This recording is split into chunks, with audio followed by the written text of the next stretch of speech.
Au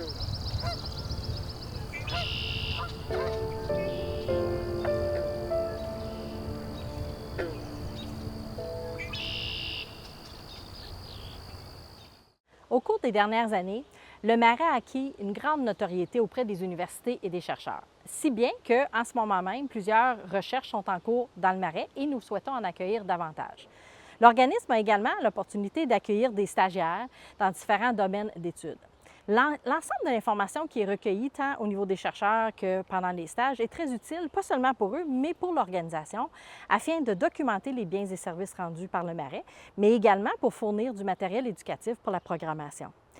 Le marais, c'est un véritable laboratoire à ciel ouvert. On est, je pense, très fiers, toute l'organisation, des nombreux partenariats qu'on a réussi à mettre en place au cours des dernières années avec les institutions universitaires de partout au Québec. On aime justement vanter le fait que le marais, c'est un important musée à ciel ouvert, mais aussi un laboratoire.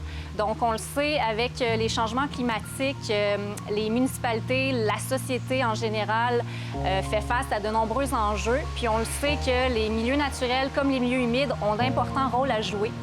Donc, de là est née un petit peu l'idée d'aller chercher des partenaires universitaires pour réaliser des recherches scientifiques sur notre territoire.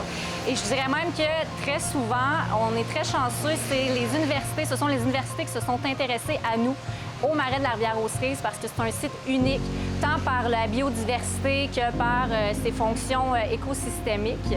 Donc, on a la chance de travailler depuis plusieurs années avec l'Université de Concordia.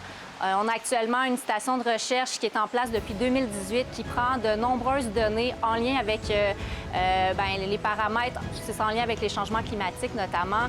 On travaille avec l'Université du Québec à Montréal, l'Université de Montréal, notamment également. On est un site pan-canadien sentinelle pour détecter la maladie de Lyme.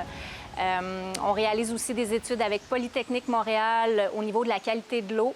Donc, pour nous, c'est super important en tant qu'organisme environnemental de continuer, via ces recherches scientifiques-là, d'obtenir des données, d'obtenir des connaissances qui vont nous permettre finalement de mieux protéger le marais de la Rivière-aux-Cerises, qui est un important écosystème pour la ville de Magog. On veut comprendre le comportement de marais. Par exemple, comment elle fonctionne, comment elle peut filtrer les nutriments. Et pour cette raison, on est ici pour prélever des échantillons de la qualité de l'eau et aussi étudier le changement dans la température et d'autres caractéristiques climatiques pour comprendre le comportement de marais par rapport aux nutriments. Mais on ne sait pas comment les zones humides fonctionnent. En effet, on ne sait pas comment et quand un marais peut être filtre de nutriments et quand il est source de nutriments. Et pour protéger ces milieux humides, ça va être important pour nous savoir ces fonctionnalités de marais. On est ici pour comprendre ces fonctionnalités. À partir de 2022, on a commencé de prélever approximativement 2500 échantillons de l'eau pour étudier le changement dans le phosphore et azote et voir s'il y a une association avec ces éléments de la qualité de l'eau avec le climat, par exemple, avec la température et précipitation et vent. On a trouvé dans la majorité de temps, 95% de temps, le marais fonctionne comme filtre de nutriments, comme filtre de l'azote. En effet, on a vu beaucoup de temps qu'il peut réduire 95% de nutriments vers le lac Memphremagog. Ça présente l'importance de ces marais pour améliorer la qualité de l'eau dans le lac Memphremagog. So marsh has many functions. I guess my colleague Elmira talked about the environmental impacts of the marsh in terms of the purifying the water. However, marsh has a number of other environmental interactions that actually benefit humans and environment. And one of the impacts that environmental impacts that the marsh has is the land atmospheric interactions. So the way that fluxes of energy and water move between the land and atmosphere, and that actually provides some benefits for the atmosphere. For instance, marsh can actually act as a carbon sink, or for instance can actually work as a cooling impact because of the evaporation that happens in the marsh surface because of the water and the vegetation. So these are the benefits that hasn't been looked into that much, and we are starting to have a collaboration with the LAMBRAC since 2019, and we have a state-of-the-art eddy covariance station in the marsh that measuring the data to understand better these benefits of the marsh that has been largely ignored in Quebec and globally. Très important pour nous d'accueillir des futurs professionnels sous forme de stage. Donc, on aime contribuer à former les acteurs de changement de demain. Donc, on accueille des stagiaires, notamment de la maîtrise en gestion de l'environnement de l'Université de Sherbrooke, mais aussi tout récemment avec la maîtrise en gestion systémique des milieux naturels. Le travail, surtout pour derrière, c'est de regarder tous les documents de données qu'on a sur le marais pour pouvoir identifier que ce soit des espèces ou des écosystèmes qui sont fragiles ou plus précaires. Donc, de pouvoir les mettre plus en priorité. On va déterminer des zones, puis des critères objectifs pour chaque zone, puis ça va scorer pour chaque zone identifiée pour qu'est-ce qui est plus à prioriser dans le territoire du marais. Je dirais d'abord que ce qui sera priorisé niveau écosystème naturel, c'est par exemple la tourbière proche des passerelles, mais surtout la partie vraiment naturelle et non touchée par l'homme. Sinon, vraiment plus comme un défi, c'est sûr que c'est l'accès au public. Donc, tout ce qui est plus proche des sentiers, du centre, des infrastructures. Donc, c'est justement ça qu'on inclut dans notre analyse, de déterminer si ça vaut la peine de mettre beaucoup d'efforts sur quelque chose qui est déjà possiblement plus endommagé ou plus critique. Le territoire du marais serait comme une ressource en tant que telle à conserver pour la ville. Sinon, dans l'échelle du marais, ça serait vraiment, c'est plus à vraiment petite échelle de vraiment comme prioriser ou conserver des écosystèmes ou même des espèces, donc vraiment plus à micro-échelle, avec la demande de statut de réserve naturelle, de vraiment être compatible et de m'en inspirer pour que tout ce qui est justement activité ou proposition et recommandations, bien, que ce soit déjà compatible avec un statut de réserve. Dans le fond, comme tous les milieux naturels du monde, mais du Québec, le marais Larrière-aux-Cerises est victime quand même d'un assaut par ce qu'on appelle les espèces exotiques envahissantes ou EEE. Donc, c'est quoi ça? Ce sont des espèces qui ne viennent pas du Québec, qui ne sont donc pas indigènes, qui ont été importées pour différentes raisons. Des fois, c'est pour des plantes ornementales, ça peut être des insectes qui ont été introduits par les cargos internationaux, etc. Donc, nous, au marais, on a un gros enjeu de plantes exotiques envahissantes, donc le roseau commun, qui est une plante très commune qu'on retrouve le long des autoroutes, etc. On a le nerf brun bourdaine, qui est une petite plante à fruits, un arbuste dans le sous-bois, qu'on a en grande quantité. Et on a aussi la renouée du Japon. Donc, on est à côté d'une talle ici de renouée du Japon qui est sous contrôle depuis bientôt 10 ans. Donc, ces plantes-là sont coriaces, sont difficiles à éradiquer. Donc, ça demande un travail continu, acharné, régulier, constant. On doit couper les plantes, faucher, déraciner, arracher et ensuite on va bâcher avec des toiles les tales de ces plantes-là pour s'assurer qu'elles ne prennent pas de soleil et qu'elles ne puissent pas repousser. Parce qu'il arrive souvent avec ces plantes-là, c'est qu'on laisse un petit fragment de plante dans le sol et ça va repousser, ça va refaire une colonie.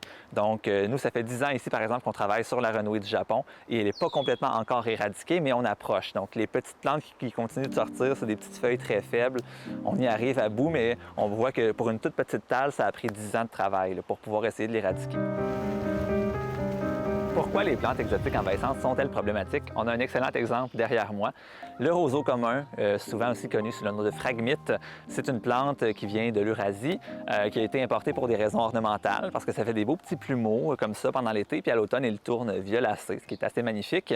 Par contre, on peut voir ce que ça fait derrière moi. Le problème, c'est que ça fait une culture monospécifique. Donc, il y a juste du roseau qui pousse là-dedans.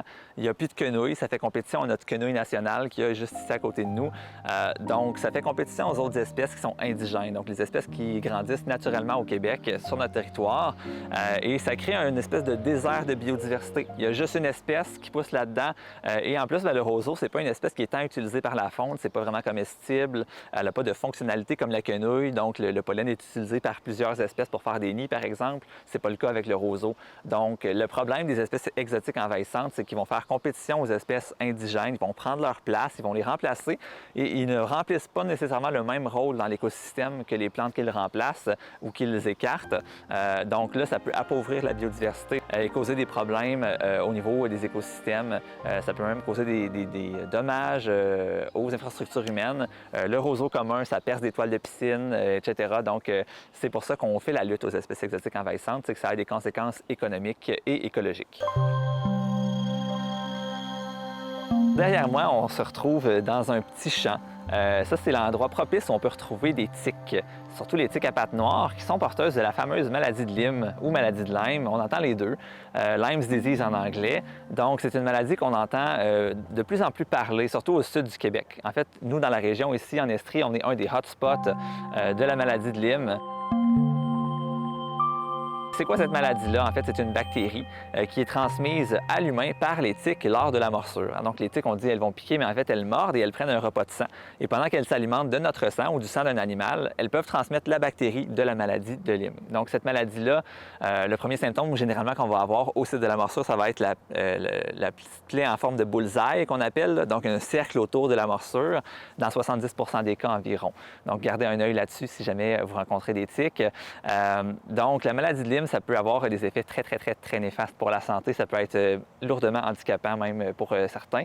Alors, le meilleur moyen, c'est la prévention. Quand on se promène dans des milieux ouverts comme ça, on reste sur les sentiers ou on met ses bas par-dessus ses pantalons. On fait toujours une inspection au retour à la maison. Est-ce qu'on voit une tique? C'est très petit, une tique, c'est 3 mm environ, là, donc c'est tout petit. Il faut bien la chercher. Elles aiment, les tiques, les endroits sombres et humides de notre corps, donc fouillez-vous bien partout. Et nous, dans le fond, on travaille en partenariat avec l'Université de Montréal. On est un des sites sentinelles du Québec pour la maladie de Lyme. Donc, les chercheurs de l'Université de Montréal viennent ici au Marais, se promènent dans des endroits comme ça, ici, avec des grands draps blancs, puis ils ramassent des tiques. Les tiques vont se laisser tomber sur les draps. Souvent, les tiques, ils vont être perchés au bout d'une feuille, avec les petites pattes en l'air comme ça, puis attendre de frôler quelque chose. Donc, souvent, ça va être le cerf de Virginie, qui est l'hôte principal de la tique, mais ça peut être aussi vos chevilles, vos mollets. Donc, faites attention à ça. Donc, l'université vient prélever des tiques ici, les envoie en laboratoire, les faire analyser pour déterminer si elles sont infectées par la maladie de Lyme ou non. Jusqu'à maintenant, très peu de tiques ont été répertoriées au Marais et aucune trace de la maladie de Lyme au Marais de la Rivière-aux-Cerises, ce qui est rassurant. Mais on garde l'œil là-dessus parce que la maladie est rendue endémique en région ici, elle est partout. Donc, il faut faire très attention lors de nos sorties nature de rester sur les sentiers et d'éviter de s'aventurer dans les hautes herbes comme ça. Ne soyez pas surpris si lors de votre prochaine randonnée dans les sentiers, vous rencontrez des gens avec des dossards ou des gens qui se promènent et qui prennent des échantillons. Vous comprendrez que c'est probablement des chercheurs ou des étudiants qui travaillent avec nous pour documenter justement tous les bienfaits du Marais. Également, peut-être que si cela a piqué un petit peu votre curiosité, je vous inviterai à nous suivre sur les médias sociaux. Nous vous tiendrons au courant des recherches qui sont en cours et possiblement avoir la chance de publier aussi quelques résultats de recherche qui saura vous intéresser, notamment sur les changements climatiques, la captation du carbone dans le sol et bien d'autres.